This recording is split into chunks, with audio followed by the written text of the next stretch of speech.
President Trump wants the Jeffrey Epstein story to go away, but it just forced the Speaker of the House to send members of Congress home for the rest of the summer. This week starts right now. Release the damn files. Republican frustration on Capitol Hill boils over. I think they should release everything they can. I think that's what the public wants. As the president's deputy attorney general meets with Epstein's co-conspirator, Ghislaine Maxwell, and President Trump refuses to rule out clemency. I'm allowed to do it, but it's something I have not thought about. This morning, Aaron Katersky and Rachael Scott with the latest. Legal and political fallout with Christie and Sarah Isgur. Plus, Congressman Khanna and Thomas Massie on their bipartisan push for the Epstein files. Building pressure. President makes an unusual visit to the Federal Reserve and gets a real-time fact check from the Fed chairman. That's a third building. Well, no, but it's a building that's being built. No, it was built 5 years ago. Our roundtable on the fallout over the Fed and all the week's politics. Plus Stephen A. Smith on the state of the Democratic Party. And humanitarian catastrophe. Israel resumes airdrops in Gaza as aid groups warn about mass starvation. The hunger crisis is being accelerated by the collapse of aid pipelines. My conversation with Save the Children's Rachael Cummings on the desperate situation for Gaza's most vulnerable. From ABC News, it's This Week. Here now, Jonathan Karl. Good morning. Welcome to This Week. You may be wondering the same thing we are. Epstein again? President Trump has repeatedly made it clear he wants the story to go away, and he's not alone. The guy was evil, there's no question about that, but he's been dead for 6 years. So why is Jeffrey Epstein once again front page news? Well, the answer almost entirely is because of what Donald Trump and his Republican allies did this week. On Capitol Hill, Speaker of the House Mike Johnson was forced to shut down the House of Representatives, sending members of Congress home for the rest of the summer because he couldn't keep Republicans from joining with Democrats to force a series of votes calling for the release of more Epstein files. And Deputy Attorney General Todd Blanche, he's the man responsible for running the day-to-day operations of Trump's Justice Department, chose to spend 2 days in Florida meeting with Epstein's former partner and co-conspirator, Ghislaine Maxwell, a woman now serving a 20-year prison sentence for sex trafficking. While President Trump was saying nobody cares about Epstein anymore, we learned new details this week about just how much manpower his administration has devoted to combing through the evidence in the government's files about Epstein. The New York Times reporting that, quote, Justice Department officials diverted hundreds of FBI employees and federal prosecutors from their regular duties to go through the documents at least 4 times, including once to flag any references to Mr. Trump and other prominent figures. In fact, ABC News reported back in March that as many as 1,000 FBI personnel, that's 1,000 FBI personnel, many of whom had been working on national security matters, were assigned to review the Epstein files. So where does all this go from here? We begin with our chief investigative correspondent, Aaron Katersky. This week, the latest stunning development in the ongoing Jeffrey Epstein saga. We're hoping for another productive day. A 2-day sit-down between Deputy Attorney General Todd Blanche and Ghislaine Maxwell, Jeffrey Epstein's former partner and a convicted felon. A meeting between a convicted sex trafficker and the number 2 official at the Department of Justice is almost unheard of. It lasted about 9 hours over 2 days on the 4th floor of this building. Blanche, President Trump's former personal attorney, meeting with Maxwell, who is currently serving a 20-year prison sentence for her role in Epstein's sex trafficking operation. Sources tell ABC News Maxwell was granted limited immunity to freely answer questions without the risk of that information being used against her in the future. She was asked maybe about 100 different people. She answered questions about everybody, and she didn't hold anything back. The sit-down between Blanche and Maxwell comes as President Trump tries to move past the political crisis sparked by his administration's handling of the Epstein case. But sources tell ABC News it was Maxwell who initiated the meeting, not the White House, as she appeals her conviction and looks for reprieve from her 20-year prison sentence. We haven't asked for anything. Of course, everybody knows that Miss Maxwell would welcome any relief. With Trump claiming a pardon isn't on his radar. I'm allowed to do it, but it's something I have not thought about. One of Epstein's victims who previously testified against Maxwell, Annie Farmer, called it disappointing Maxwell would be given an audience with the number 2 official at the Justice Department. She didn't just procure girls and women for Epstein, but she herself participated in their abuse. The Wall Street Journal reports Attorney General Pam Bondi told the president his name was in the Epstein files earlier this year, alongside other high-profile people. Appearing in the files is not indicative of wrongdoing. The president denying he received that briefing this week. No, I was never briefed. No. The president's friendship with Epstein is well documented, but Trump said after Epstein's arrest in 2019, they had a falling out 15 years prior and hadn't spoken since. In 2020, when Maxwell was arrested, the president offering this. I haven't really been following it too much. I just wish her well, frankly. I've met her numerous times over the years, especially since I lived in Palm Beach, and I guess they lived in Palm Beach. But I wish her well, whatever it is. Trump later that year standing by that statement and saying in an interview he wished her well. John? All right, Aaron, can I just ask you a really, really basic question? Why did Todd Blanche have these meetings with Maxwell this week? Why did he go to Florida to do this? The Justice Department never really said. Sources told us, John, that it was Maxwell who asked for the meeting, and Todd Blanche said on social media he wanted to find out from her whether she had information about other people who may have committed crimes against victims. But he did not say why that job fell to him as the Deputy Attorney General and not some ordinary line prosecutor who might be building a case. Blanche said he would release information about what he learned from Maxwell at the appropriate time. John.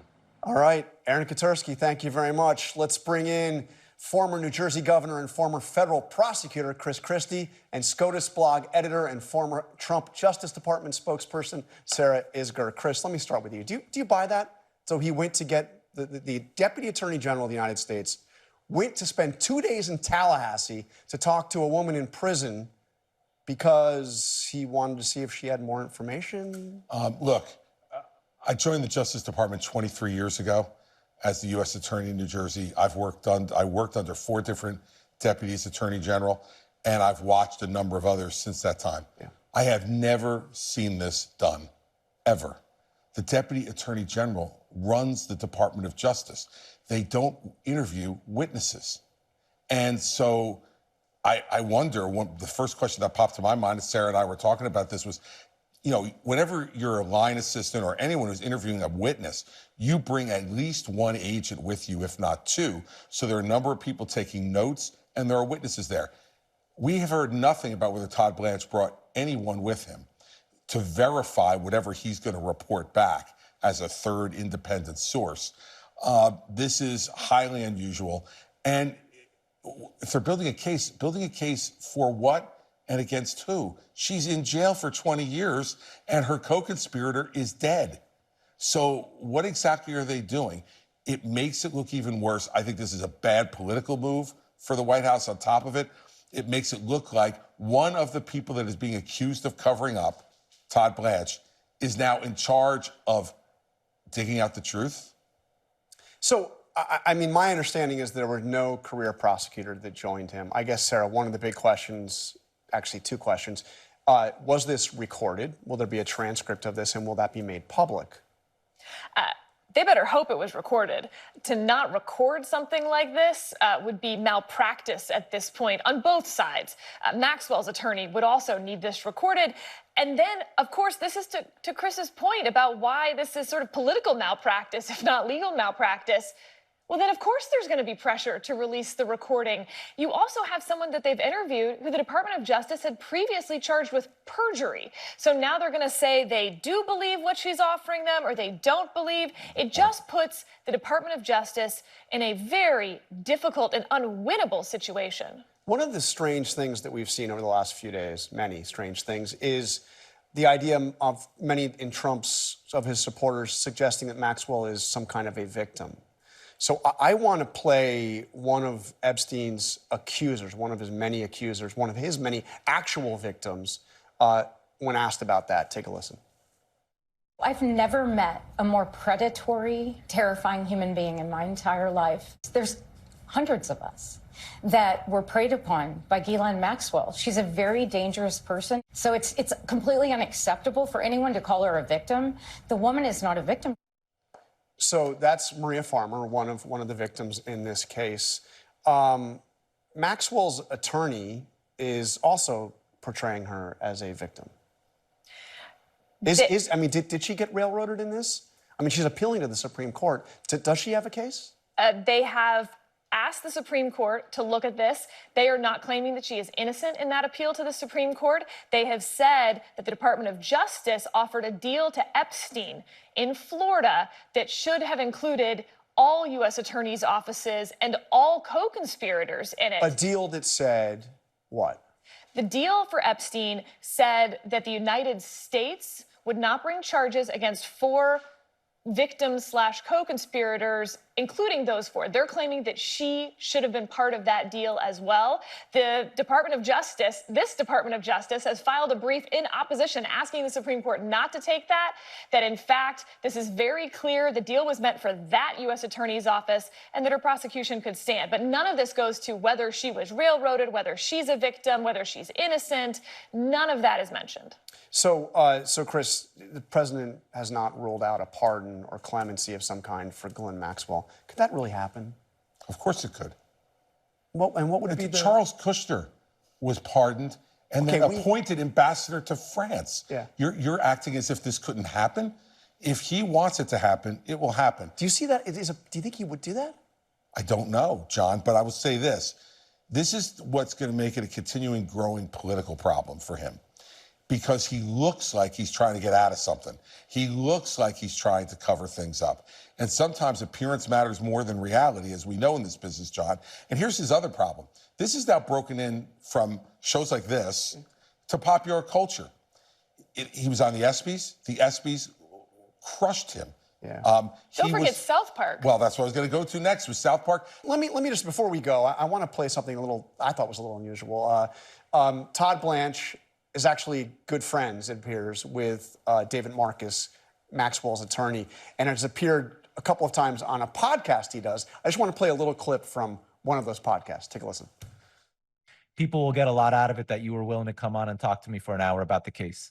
I was happy to do it, David. And I mean, in all seriousness to you, I know a lot of people that have worked with you. I know a lot of people who know you very well. I now consider you a friend and someone who I know pretty well. You are by far the best out there, and I'll always say yes to this podcast. Okay, so by the way, the case that we're talking about was Trump's criminal case last year. That was last year. But look, I know prosecutors and defense attorneys are often friendly, but that seemed very chummy. Well, if you're looking to have a good defense attorney, you want that defense attorney to know the prosecutor. Nothing unusual about that part. No, and John, all I'd say is that it's interesting. If those 2 guys were the only 2 people in the room, other than Ghislaine Maxwell, you really going to believe what they say came out of that? All right, we'll see. We'll see who was there. Thank you very much, Sarah, Chris. For the latest on the White House's response to this, let's turn overseas to ABC's senior political correspondent, traveling with the president in Scotland, Rachel Scott. Rachel, let me ask you, did the president sign off on Todd Blanche's trip to Florida to meet with Maxwell?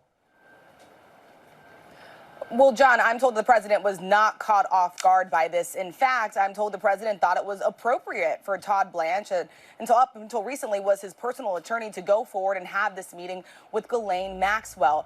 The president really viewing this through a political apparatus. Although this is an unusual step, the president knows that his supporters are frustrated. He's trying to answer these calls for transparency. But at the same, John, in many ways, this is now backfiring because it's only leading to more headlines and more questions, including about the possibility of a pardon for Ghislaine Maxwell, what the president has not ruled out, John.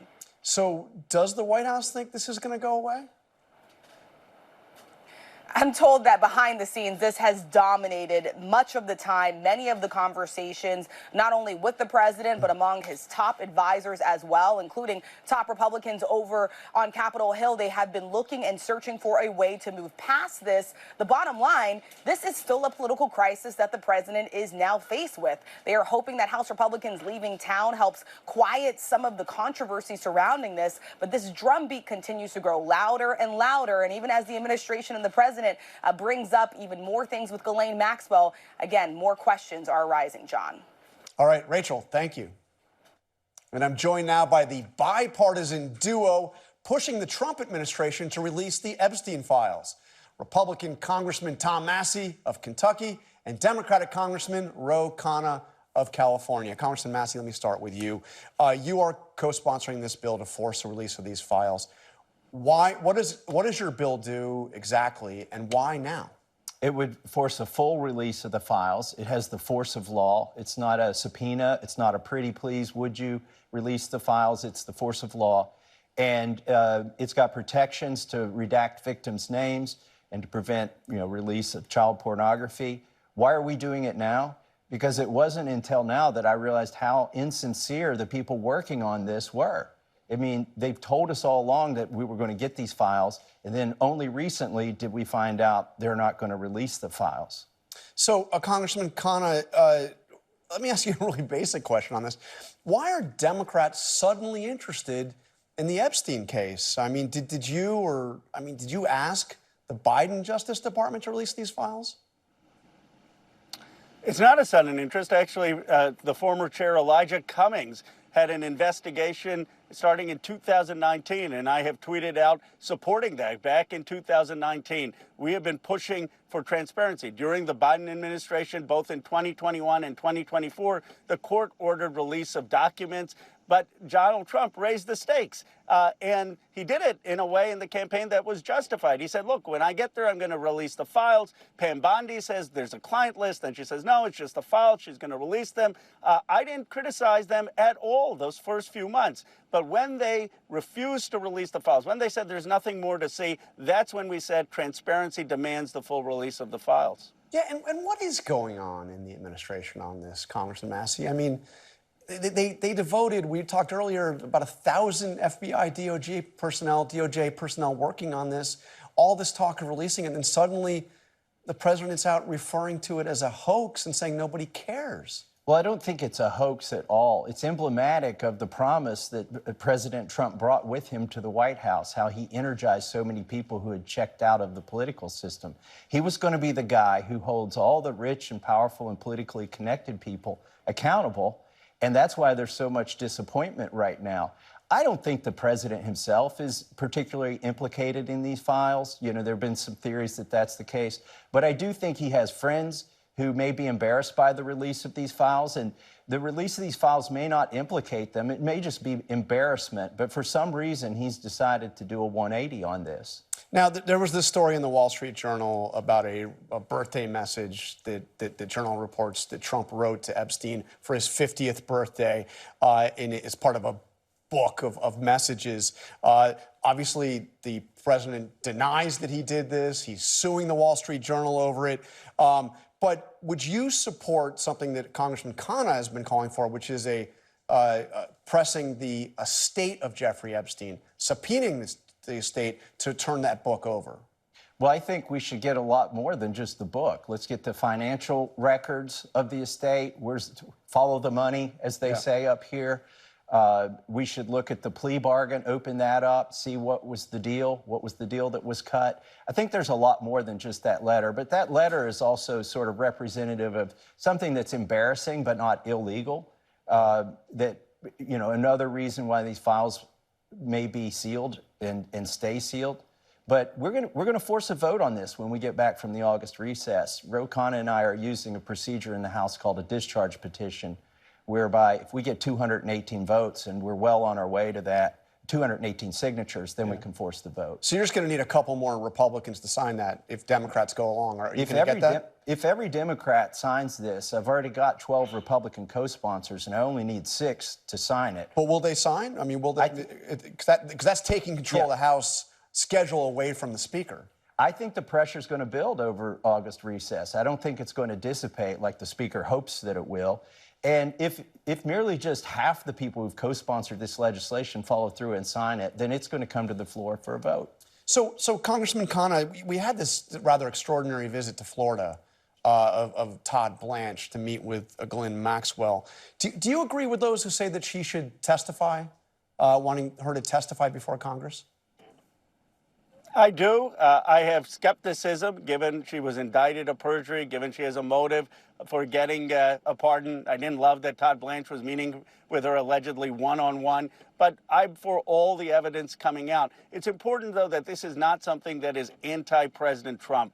This is for transparency. I'm less concerned about his mentions. I'm much more concerned about the hundreds of people who were powerful and rich, who had impunity, and I'm concerned about restoring justice for the victims. He promised to expose this. I think the American people don't think he's a perfect person. They thought he was going to expose a system that wasn't working for them, and that's really what this is about. What would be the reaction if he actually went through and did some form of clemency, granted some form of clemency to Ghislaine Maxwell? Congressman Khanna?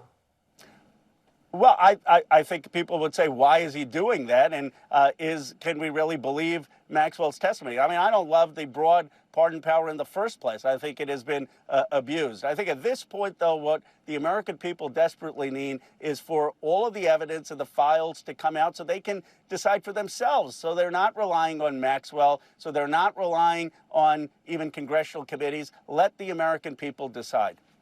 And how would you react to a pardon or clemency? I don't think she deserves that or needs that. I mean, she's guilty of crimes, but it's hard to believe that she herself and Epstein did these crimes by themselves, right? Yeah. So it's time to find out who else was involved. And I agree with Roe here. The bank records don't lie. The documents don't lie. They don't change. The plea bargains that have been sealed don't lie. Let's release those. Before you go, I want to look at how Speaker Johnson has reacted to what you are doing on this, trying to force a vote to release the records. Here's just some of what Johnson said this week about you. I say Thomas Massie is the one trying to bite Republicans, okay? I'm not quite certain what his strategy is. I don't understand Thomas Massie's motivation. I really don't. I don't know how his mind works. I don't know what he's thinking. Thomas Massie could have brought his discharge petition any time over the last 4.5 years. Over the last 4 years of the Biden administration. And he also said, bless your heart. Yeah. So how do you respond to that? And he's making he's asking a variation of the question I asked Congressman Khanna. It's like, you know, why didn't you try to do this 4 years ago? Well, like Khanna said, you know, I've got evidence of tweets where I've been asking for these things before. The question is, why isn't Mike Johnson having this vote? Why did he send us home early? And he talks about political pain for Republicans as if by invoking transparency and inflicting pain. That should be very telling. What is painful about having this vote? I'll tell you what's politically going to be a liability is if we don't vote on this and we go into the midterms and everybody becomes, you know, they just check out because Republicans didn't keep their promise in Donald Trump. We'll lose the majority. By the way, they're also running $1.8 million of ads against me. Republicans are, for bringing measures like this to the floor. All right, Congressman Massie, Congressman Khanna, bipartisanship here on This Week. Thank you both very much. Coming up, why were the president and the chairman of the Federal Reserve wearing hard hats as they made a rare joint visit to the Fed? That story when we come back. Are there things the chairman can say to you today that would make you back off some of the earlier criticism? Well, I'd love him to lower interest rates. Other than that, what can I tell you? That was President Trump during his highly unusual presidential visit to the Federal Reserve headquarters this week, which is undergoing a costly renovation. The Trump White House has called into question Powell's management of that years-long renovation. The president's focus on the high costs of the project has led to speculation he may be laying the groundwork to fire Powell before his term is up next year. But when Trump alleged the costs had skyrocketed to more than $3 billion, Powell fact-checked him in real time. Take a look. So we're taking a look, and it looks like it's about $3.1 billion. It went up a little bit, or a lot. So the 2.7 is now 3.1. I'm not aware of that. Yeah, it just came out. Yeah, I haven't heard that from anybody at the Fed. Yeah, it just came out. Our notes had it about 3.1 as well. 3.1. 3.2. This came from us? Yes. I don't know who does that. You're including the Martin renovation. You just added our entire capital. Yeah, you just added in a third building. Is what that is. That's a third building. Well, no, including the but Martin building. it's a building that's being built. No, it was built 5 years ago. We finished Martin 5 years ago. It's part of the overall work. But it's So, not new. So what does it all mean for Powell's future and the Trump economy? And what will Trump do if the Fed doesn't lower interest rates when they meet later this week? All right, the roundtable is here. Former DNC chair Donna Brazile, former RNC chair Reince Priebus, and Politico Capitol Hill bureau chief Rachael Bade. Rachael, I want to get to you on Epstein because you had a very provocative column this week. Actually, what's provocative on this story? But you write, Democrats are running circles around Republicans on Epstein. Yeah. I mean, look, smartly, they have totally seized on this issue, and it's really been a gift to them. I mean, they have been able to drive a wedge through the Republican Party with a base that typically stands behind Donald Trump. Not anymore on this issue. I mean, by bringing this up and forcing votes or trying to force votes, they are bringing up an issue that embarrasses Trump, exposes the limits of his power. They effectively shut the House down. They are distracting Republicans from talking about their big, beautiful bill and trying to sell it to the public. And not only that, this is an issue that actually unites Democrats in a way we haven't just seen since Donald Trump came back into power. So, I mean, they've been getting grilled by their base across the country with Democrats saying they're not fighting hard enough. Not here. I mean, in fact, what they're doing in Washington, you're now seeing it happen across the country in different state houses where Democrats are seizing on this playbook that they have started here and bringing up Epstein, forcing Republicans to vote on it over and over again. And one more thing I want to say about this, there's been some discussion about, are Democrats choosing the wrong issue here? Is this going to really matter with voters when it comes to the midterms?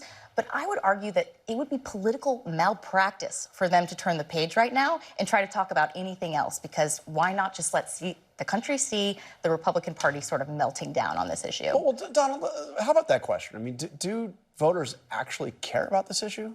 This is not about, fighting for Medicaid recipients, fighting for veterans, fighting for education. This is not about the what I call the day-to-day hustle in terms of issues. This is about a larger question. Jeffrey Epstein is a sexual predator. Ghislaine Maxwell, sexual predator. Republicans promised to bring all of this information to light, to stop protecting the well-off, the powerful, and the connected, and all of a sudden they're hiding. Mike Johnson, the speaker, would much rather have Republicans go home and sit than address this issue. So Democrats did the right thing and pressing the Rules Committee, pressing the Judiciary, pressing the House Oversight Committee, because voters want to see Democrats fight, not just on Medicaid and health care, Social Security, but they want to see Democrats fight, and they're showing that they're willing to take this battle to the Republicans. But right, this wouldn't be effective unless Republicans were going along with it, and you have Republicans joining Democrats. Some are. I mean, two things can be true at the same time. First of all, Donna, the Democrats are absolutely hypocritical here. I mean, the fact of the matter is, where were the Democrats in 2001, 2002, 2021, 2022, 2023? They had Biden, they had the White House, they had the House, they had the Senate. Where were the resolutions from Democrats to release the documents? Maxwell? Where was Khanna? Where were these Democrats? Look, the fact that I said two things could be true. One thing could be true. I'm going to give you a little bit of what you want. Number one, the Democrats are hypocrites. Number two, the DOJ needs to get their arms around this. They need to come to the public and say, we had 2 meetings with Maxwell. Here's where we're going to go with it. Here's what we're going to try to do with the new information we have. And here's how we're going to actually bring people to justice that need to be brought to justice. I don't know why the DOJ can't release documents. One reason could be they're under seal. Another is witnesses have immunity. Another is there was a 2008 settlement that sealed a lot of these documents. But that all being said, I would suggest releasing what you can and showing a pathway to the public. Mr. Chairman, you even forget. though You forget. Democrats are hypocrites. No, hypocrites. The hypocrites are the people who promise to their base with these conspiracy theories that we got some, there's some there, and as soon as you let us back in the office, so we're that's gonna the open reason Democrats vault. care No, that's now. the reason why Pam Bondi said in February, this is on my desk. Right. That's why we're learning now that there was a birthday book and there was files and there was all this other stuff. It's strip. It's Sure, the Republicans. people overpromise. Another episode of But two the things being hypocrites true. are the people who went out and made this conspiracy theory. It's bigger than life. So you're in a pickle. Marinate. Rachel, Marinate. two things being true. It's also, I mean, if you're explaining, you're losing at That's this point. true, I mean, Scalise, the Maybe. speaker, they've been making this point about Maybe. Democrats. Where were they, 4 years ago? I mean, the reality is it's getting totally drowned out at this point. But I want to make a point though about, you asked about Republicans. Yeah. They're the ones who are helping fuel this fire. And I want to say, at some point for Republicans on the Hill, this becomes about political survival. I've talked to a lot of these guys. They have never seen the MAGA base come after them like they are right now. They have never been So it really accused is of something that covering up- actual voters are talking about. Yes, very much. Absolutely. They're voters. They have never been accused of covering up for pedophiles. That's what they're hearing right now from people back home. That's what they're, dealing with in terms of attacks from Democrats and independents. And so at some point for them, it's not about Trump anymore. They want to win their next election. But let me get to another point here, which is the larger context with the Democrats. Take a look at this poll from the Wall Street Journal showing that voters nationally, Democrats have their lowest approval rating in the 35-year history of that Wall Street Journal poll. Yeah. Donna, what's going on? Democrats are out of power, but you know what? Voters are still willing to give Democrats, it's only 3 percentage points, not 8, saying that if the election was held tomorrow, they would support a Democrat. Look, Democrats are going to have to learn how to play the long game. And the long game is they have to be better connected. They need to persuade voters. They need to go back to their districts and talk not just about Epstein, but talk about the real issues that impact the American people, lowering costs, the tariffs, that's a tax on everybody's money. But yes, we're also we're not just in the wilderness. We need a vision, and we need leaders to take us out of that wilderness. Take a look at something else from this poll, which is a whole series of issues where Republicans are underwater, where Trump is underwater, and still Democrats actually have a lower approval rating than Republicans. Well, you don't always have to outrun the bear. You just have to outrun the guy next to you. So that's pretty clear in politics, and it's true. So now the Democrats have this Epstein issue, and the Republicans need to make it less easy on them. The idea that Democrats are interested in Epstein because of MAGA podcasters, I think is a little ridiculous. So we saw the stuff at the Fed. First of all, what a visit the president and the Fed chairman. Reince, let me just ask you, what is Trump going to do? The Fed meets Tuesday and Wednesday if they don't lower interest rates. It's going to be, this is going to ratchet up. And what he's trying to do is something called a constructive dismissal, you could say.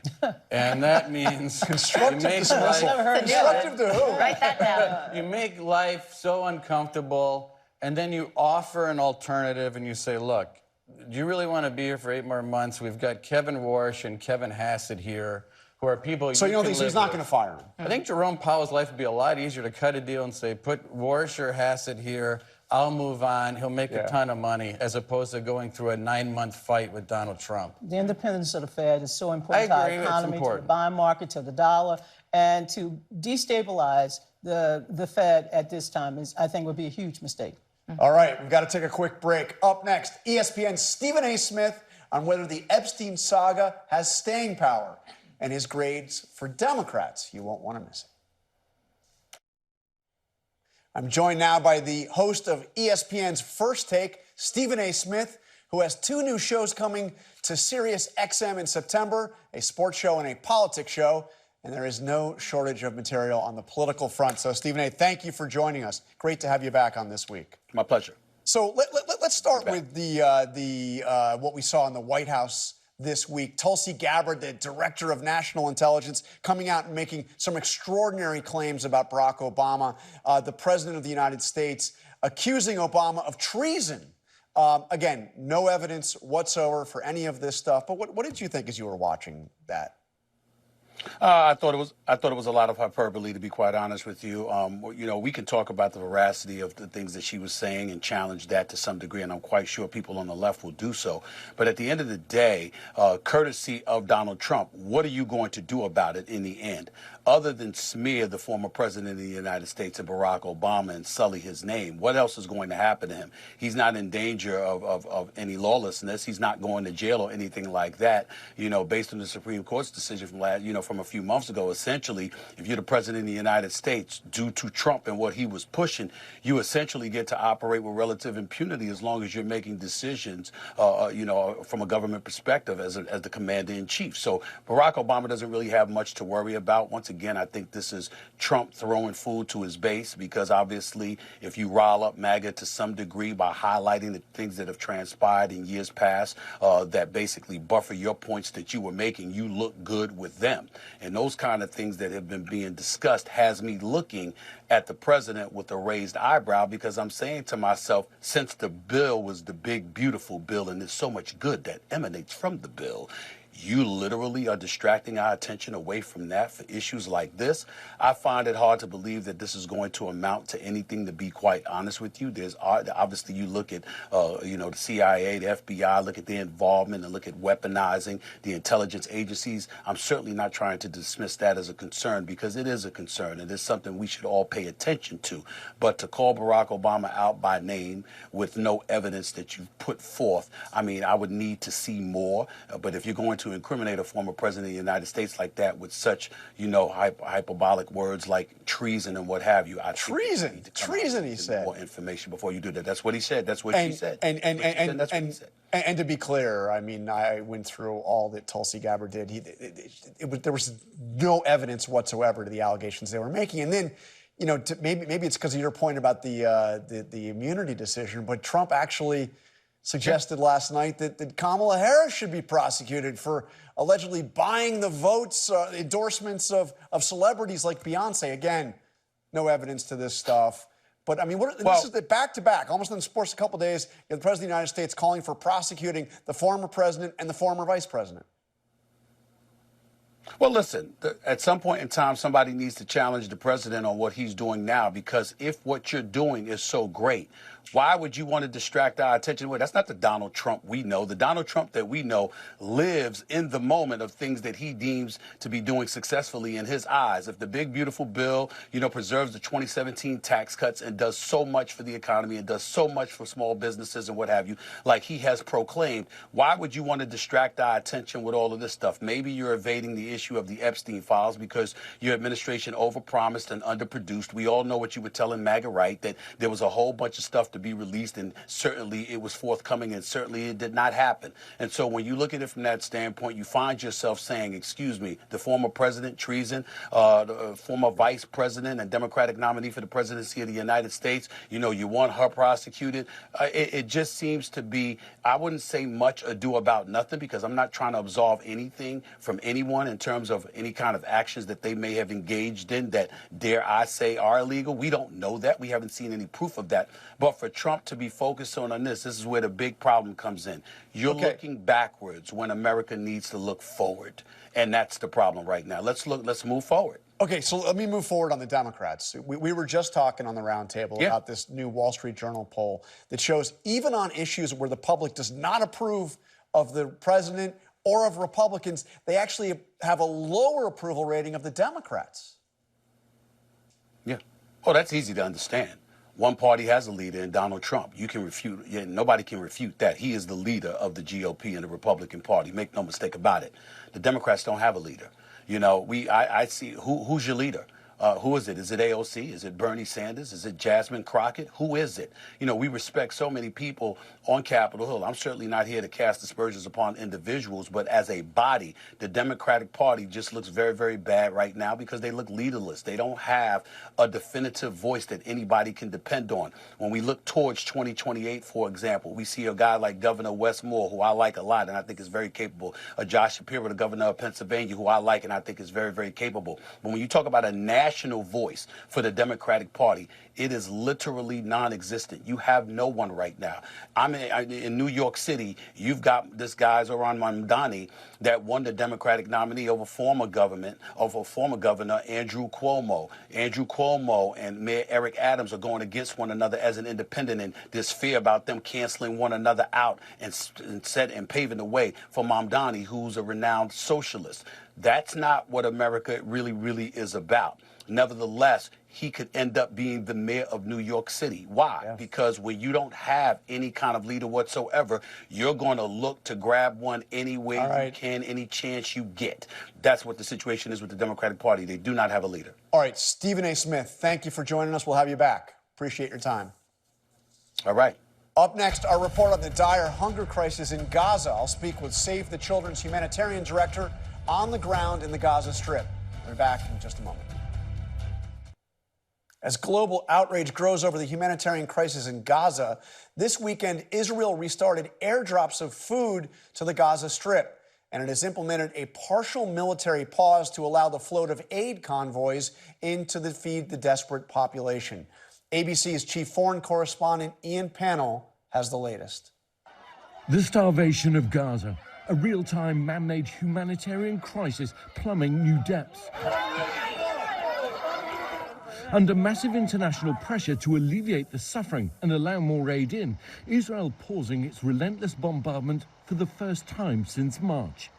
Overnight, the IDF also restarting aid drops. Over 100 world-leading aid groups warning of mass starvation in Gaza. We're now witnessing a deadly surge in malnutrition-related deaths. The World Health Organization says nearly 30,000 children under 5 are now malnourished. The haunted faces of a pediatric hospital, captured by our team on the ground. With hollow eyes and emaciated bodies, the hungry cry out, desperate for the world to heed their call. But there's little salvation here. At least 133 people have died of starvation, including 87 children, according to the Hamas-run health ministry. An American doctor in Gaza describing the horrors he's witnessed at Nasser Hospital. You can see the desperation. It's palpable that people need food. Israel accusing Hamas of stealing food aid. In Gaza today, there is no famine caused by Israel, but there is a man-made shortage which has been engineered by Hamas. But an internal US government review says it hasn't found any evidence that Hamas is engaged in widespread diversion of assistance. The IDF contesting the report's findings in a statement to ABC News, saying it ignores clear and explicit evidence that Hamas exploits humanitarian aid to sustain its fighting capabilities, while claiming the IDF aid routes are aimed at safeguarding both the aid and the humanitarian actors. But for 11 weeks, from March to May, Israel imposed a total embargo on food, medicine and fuel into Gaza. And its new aid system has been ineffective and deadly. The UN saying more than 1,000 Palestinians have been killed trying to get food under this system. Dozens of countries condemning the killing of civilians, including children seeking aid. Germany, the UK and France calling for an immediate ceasefire. But the US and Israel pulling out of ceasefire and hostage release talks. Hamas didn't really want to make a deal. I think they want to die, and it's very, very bad. For this week, Ian Pannell, ABC News, London. Our thanks to Ian. I'm joined now by Rachael Cummings, the Gaza Humanitarian Director for Save the Children, who is right now coming to us on the ground in Gaza. So thank you, Rachael. Thank you for the work you are doing. Thank you for taking time to speak with us. Just give me a sense. How is it looking right now on the ground? The situation in Gaza is catastrophic for children and increasingly now for adults. There is no food available in the market. Children are literally starving, and we run health clinics in Deir el-Balah and Khan Yunis. We run nutrition centres in Deir el-Balah and Khan Yunis. And we are seeing an exponential rise in the number of children attending our clinic in the first 2 weeks.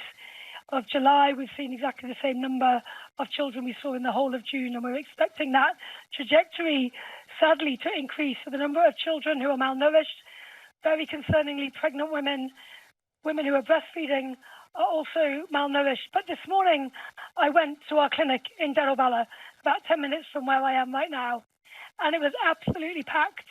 And it was a scene I had never witnessed before, and I've been working in this sector for over 20 years in the Horn of Africa, in various places around the world, and every child in the health centre today was malnourished, but also every adult was extremely thin, gaunt-looking, exhausted.